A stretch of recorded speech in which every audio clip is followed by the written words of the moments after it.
Si quieren, Marlene, si quieres, mándenme los equipos organizados con los temas. Porque es lo que no quiero, provocar conflicto entre ustedes. Este, y para aprovechar el tiempo ahorita, para empezar con el primer tema, porque sí, sí, como me gusta hacer con ustedes siempre la dinámica de conocernos y de que me platiquen un poquito de ustedes, pues sí consumimos, nos llevamos un poquito más de una hora. Pero es algo que se me hace, me gusta pues, este, me gusta conocerlos. ¿Les parece bien si comenzamos con el primer tema, con la historia de la cirugía? Sí, muy bien. Les quiero preguntar algo aquí. ¿Ustedes saben eh, cuándo se originó la cirugía?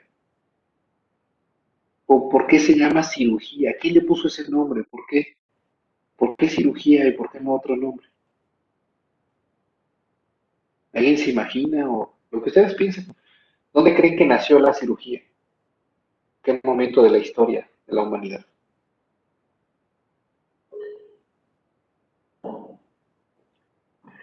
En Egipto, dice Zeus.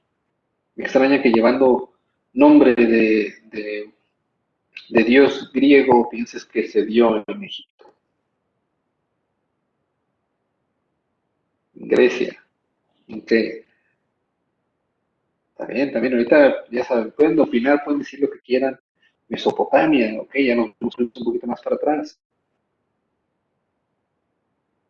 A ver, Jorge, platícanos el origen etimológico de la palabra cirugía. Según yo, viene del griego mano y trabajo, y es trabajo manual. Muy bien, muy bien, muy bien, Jorge. Ahorita lo vamos a especificar un poquito mejor, pero es correcto lo que acabas de decir, es muy correcto. Bueno, vamos a empezar, fíjense. Ustedes dirán, ¿por qué tenemos que estudiar historia en medicina, no? Bueno, la relevancia precisamente de estudiar la historia y obviamente la historia quirúrgica, pero va muy ligada de toda la historia de la medicina, ahorita lo van a ver. Eh, Ustedes conocen el dicho, ¿no? El que no conoce la historia está condenado a repetir los mismos errores, ¿sí? Y, y ahorita si quieren ponemos unos ejemplos de eso, de los errores que se cometen una y otra vez, pero por no conocer la historia. Sí, también vamos a tocar este tema de los cirujanos barberos, mi estimado Alex. Eh, pero eso fue mucho más adelante, ya no es al inicio de la historia. Espérate. Ahorita les voy a contar. Bueno, los postecitos de colores que giran. Ah, también tienen eso. Bueno, fíjense, para un cirujano, el estudio de la cirugía nos va a hacer que el aprendizaje sea más agradable y va a ser más estimulante. ¿Sí? Porque les aseguro que cuando les platique parte de la historia y parte de las historias, incluso algunas historias así como tenebrosas que hay en la historia quirúrgica, les aseguro que más de uno de ustedes va a ir a buscar eh, algún relato o incluso van a releer a lo mejor la mitología griega o van a ver alguna de una serie que les voy a recomendar que vean cuando tengan tiempo libre. Bueno, entonces, este, no todas las ciencias, fíjense, no todas las ciencias tienen la posibilidad de voltear de manera histórica y ver todo eso. ¿Sí? Pues ahorita platicamos de eso. Fíjense, este, la cirugía se originó desde que el hombre existe. Así de antigua es. Desde que el hombre existe, existen las heridas. Desde que el hombre de la prehistoria, desde que los cavernícolas, el hombre de las cavernas existió, se lastimaba. ¿Sí? Tuvo heridas, tuvo fracturas, tuvo abscesos, Y desde ese momento se empezaron a idear de manera muy primitiva, si así lo quieren, el tratamiento de esas lesiones.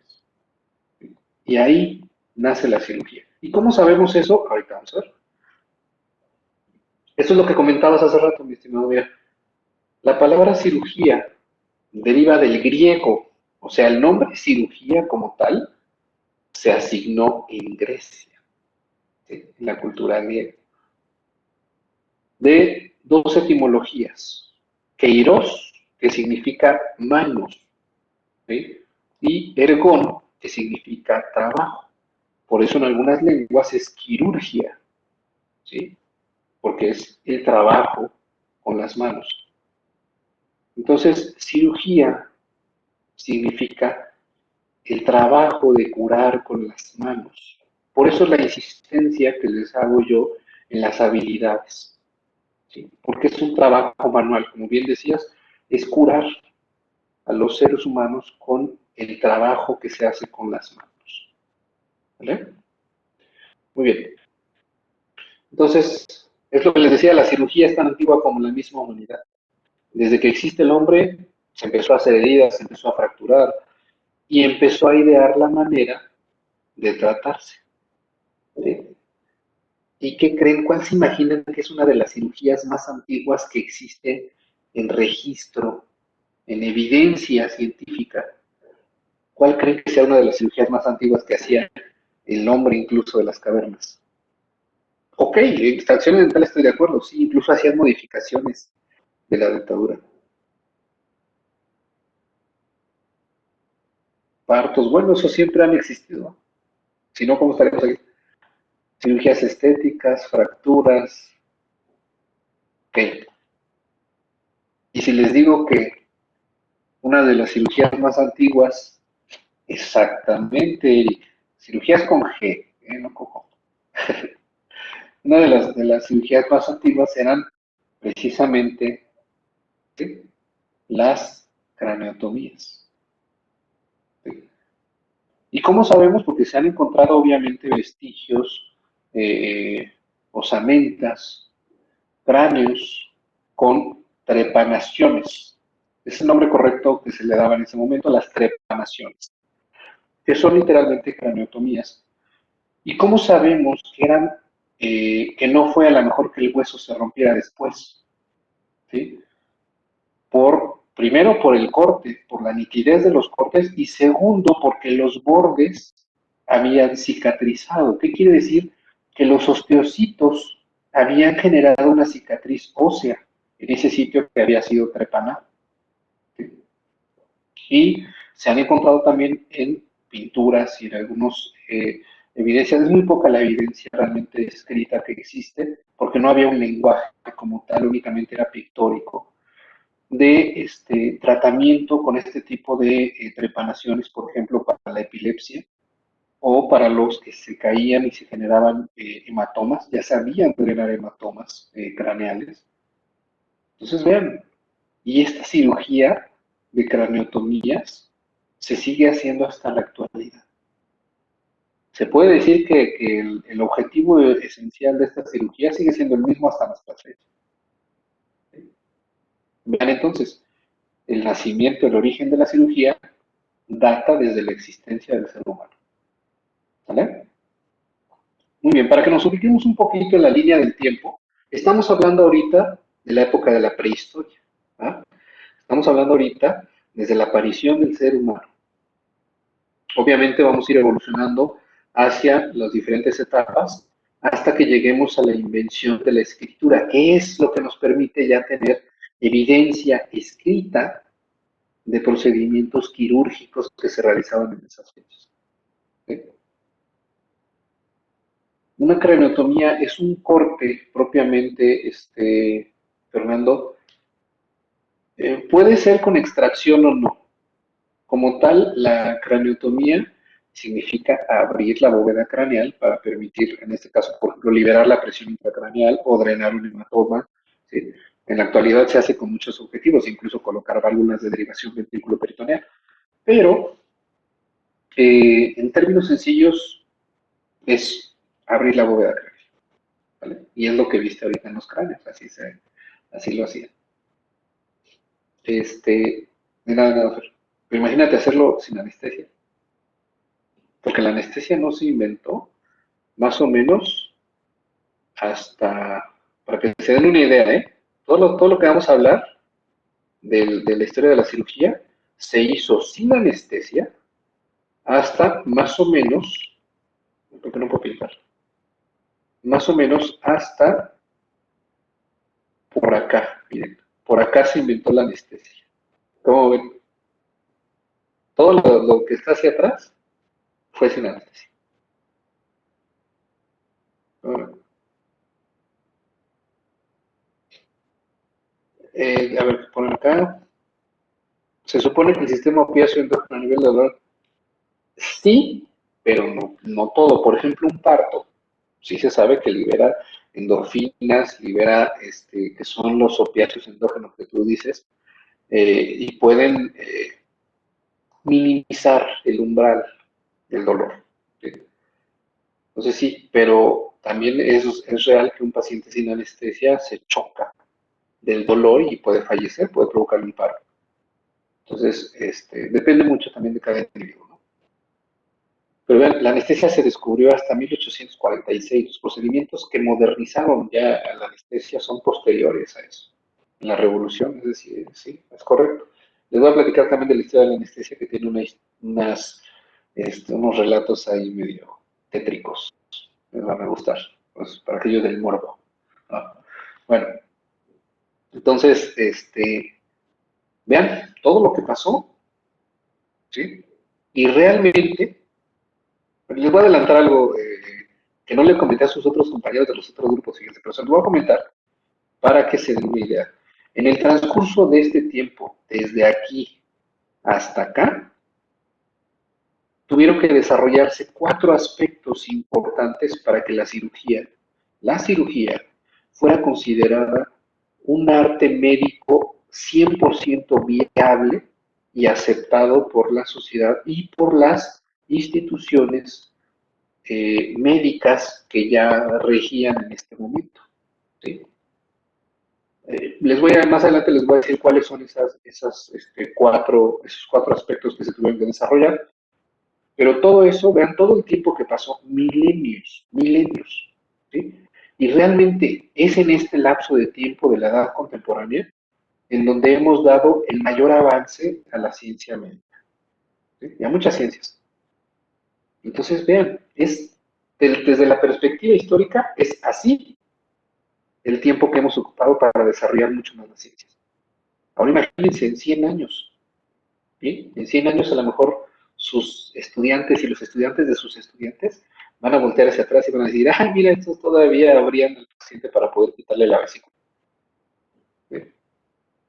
No todavía lo hacemos. Bueno, vamos entonces a seguir. Ya dijimos en la prehistoria, ¿no?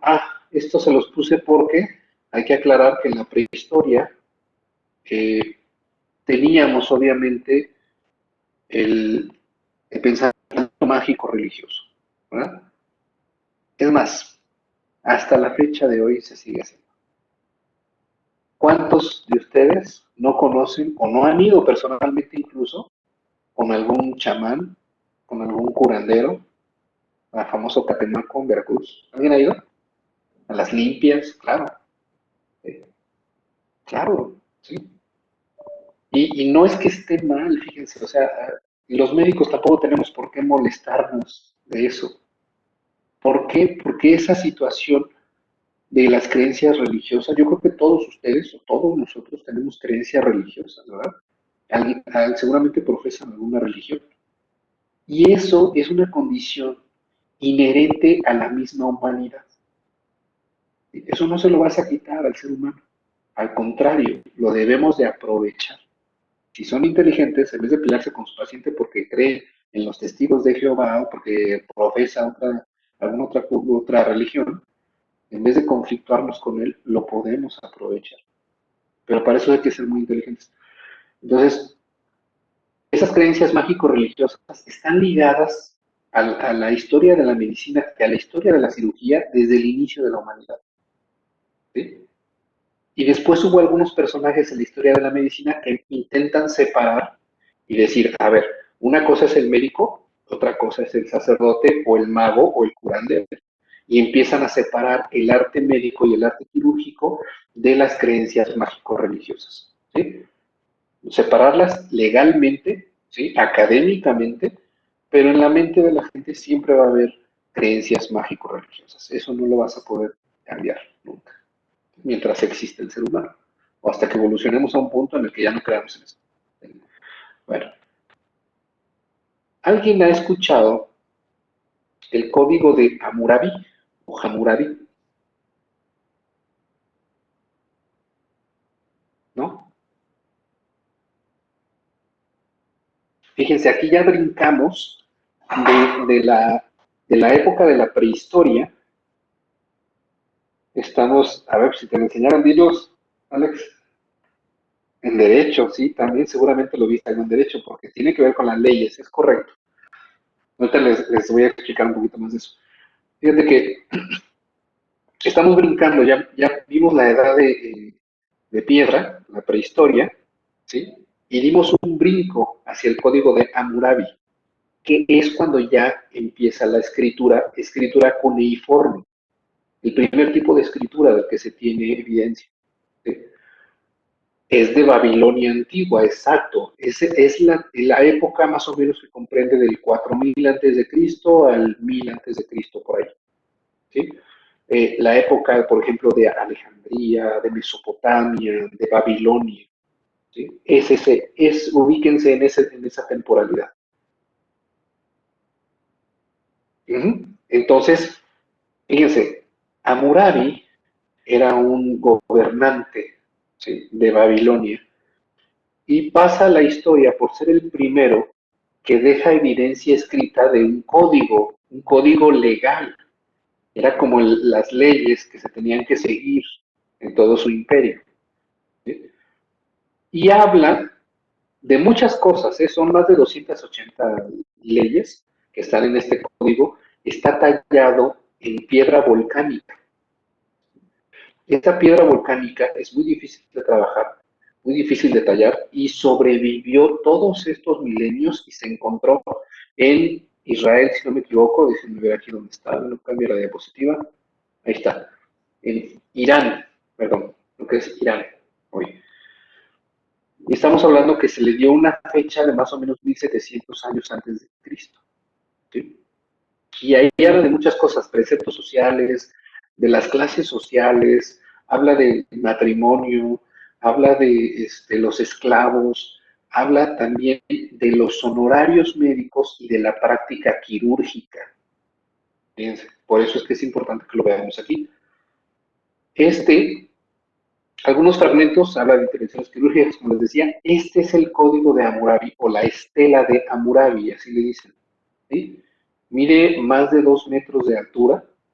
En la parte de arriba tiene al dios del sol Apolo entregándole los preceptos legales a Hammurabi, que era el emperador. ¿Sí? Y todo está tallado, en la parte de abajo todo esto está tallado en la escritura cuneiforme con las más de 280 leyes que tenía este código. ¿Sí? Y, de hecho, fíjense, dato curioso, en la Biblia se hace referencia a estos códigos. Es lo que se conoce como la ley del talión. ¿Alguien sabe qué es eso?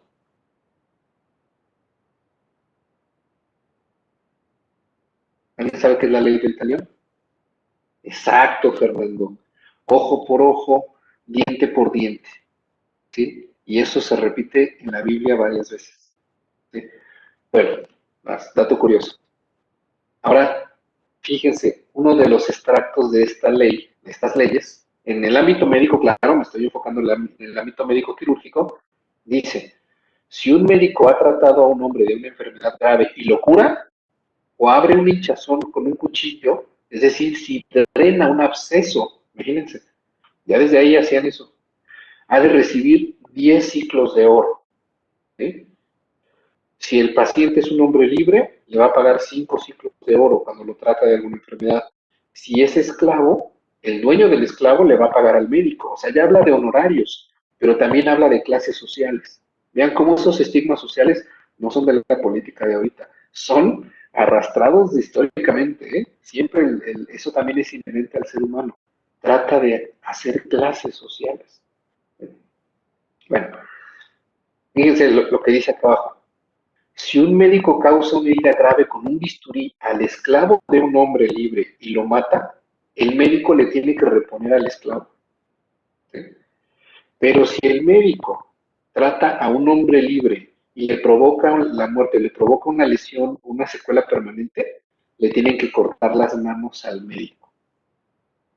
¿Cómo ven? ¿Les hubiera gustado ejercer en esa época? ¿No? Y aquí es donde les decía, el que no conoce la historia está condenado a repetirla. ¿Se acuerdan? Ya tocaste el punto, Alex. ¿Se acuerdan qué políticos propuso esto? ¿Cortar las manos? El Bronco, imagínense. Estaríamos viviendo en Babilonia antigua, ¿no? Vean, aplicando la ley del talión, un político actual. ¿Cómo ven? Vean, ahí se los dejo para que lo analicen. Todavía tenemos tiempo, ¿verdad? Y tenemos poquito tiempo. Bueno, vamos a aprovecharlo. Este, sí, fíjate, o sea, todo el mundo decía, no, está loco el Bronco, no sé qué. ¿Cuál? Es que se sabía todas las leyes del código de Hammurabi y las quería aplicar hoy. Bueno, vamos a ver un pequeño video que habla precisamente del código de Hammurabi, ¿sí? Para que vean más o menos. Este es un extracto de un documental de History Channel. ¿Sí? A ver, vamos a. Me dicen si se escucha, por favor.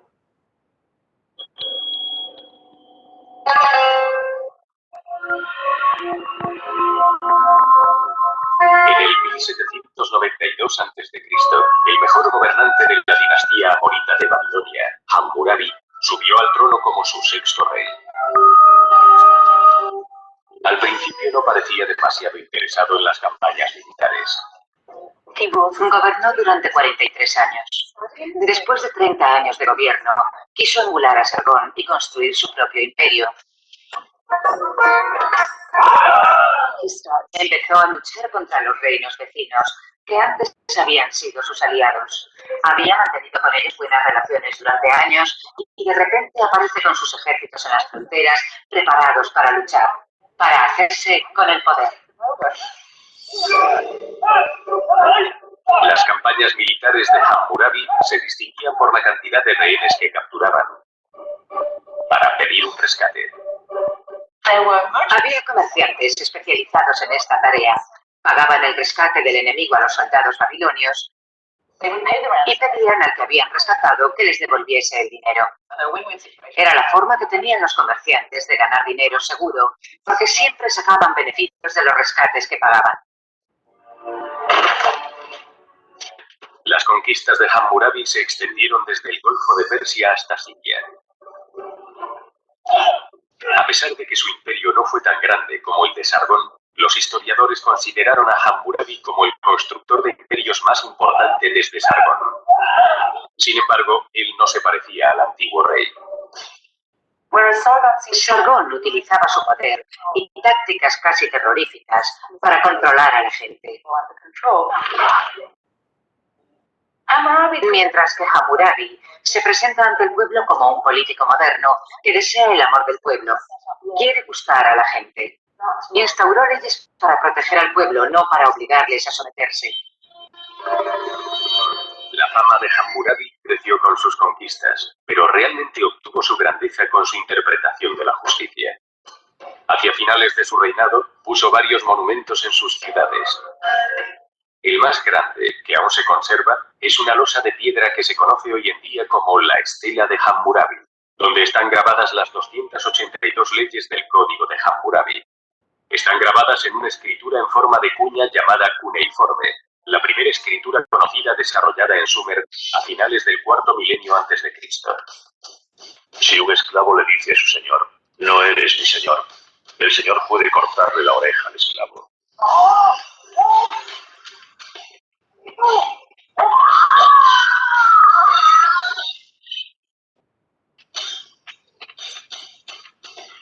Si un hombre acusa a otro hombre de asesinato sin aportar ninguna prueba, se deberá ejecutar al acusador. Si una mujer no es discreta y por tanto no cuida de su casa y desacredita a su marido, hay que arrojar a esta mujer al agua. El plan de administración de justicia de Hammurabi era muy extenso. Sus regulaciones civiles y criminales cubrían muchos temas, incluyendo leyes comerciales, matrimoniales y de propiedad, precios y salarios, regulaciones en esclavitud y los honorarios. Algunas eran bastante razonables. Hammurabi se pasa mucho tiempo especificando en el código la posición social de una mujer casada.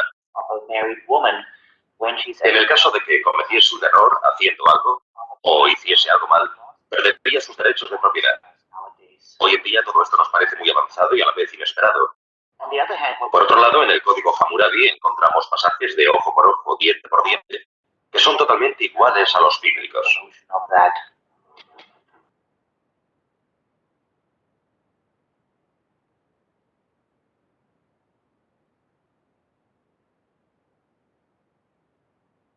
Gobernantes o esclavos. Si un ciudadano mataba a un esclavo, podía librarse de ello con el pago de una multa. Si mataba a otro ciudadano, lo más probable era que le matasen a él también por haberlo hecho. Así que, definitivamente, en el antiguo período babilonio, no todos los hombres eran iguales. El código de Hammurabi no fue el primero en instaurarse. La gente de Mesopotamia ya estaba acostumbrada a seguir los códigos, pero el código de Hammurabi era el más detallado y sofisticado. Ok, ¿sí se escuchó bien, doctores? ¿Sí? Bueno, ahí está la evidencia del primer escrito, aunque es un código legal, pero la primera evidencia de la legislación de la práctica médica quirúrgica. ¿Sí? Y va de la mano, ¿eh? O sea, vean cómo la historia de la medicina va ligada a la historia de la cirugía. ¿Sí? Aquí todavía no se separaba. Bueno, no están separadas, pues, pero no se especificaba todavía las ramas. Bueno, hasta aquí le vamos a dejar hoy. Mañana vamos a seguir. Vamos a brincar a otra cultura. Ya dejamos los babilonios y dejamos la prehistoria. Vamos a brincar a la cultura egipcia. Aquí le voy a dejar. Bueno, doctor, ¿les está pareciendo interesante la historia de la cirugía? ¿Sí? Bueno, y créanme que les va a parecer más interesante cuando nos vayamos acercando más hacia nuestra historia más reciente. Porque hay más anécdotas más padres. ¿Sí? Bueno, doctores, pues, también vamos a hablar un poquito de los nazis, Fer. También tienen que ver una parte con la historia de la cirugía. Vamos a mencionarlo nomás en una breve reseña. Bueno, doctores, pues, ¿cuándo tenemos clase? ¿Mañana tenemos clase? Ah, no, hasta el viernes, ¿verdad? El viernes de 7 a 9 también tenemos clase el viernes. Bueno, entonces ahí me manda Raúl la lista de los equipos con los temas que les va a tocar a cada uno. Nos vemos el viernes a las 7 para retomar aquí donde nos quedamos, retomamos la historia. ¿Va? Bueno, doctores, pues, bienvenidos al curso, disfrútenlo, es para ustedes. Y nos vemos el viernes. Muchas gracias, que tengan buena noche. Vale, vale, va, ahí.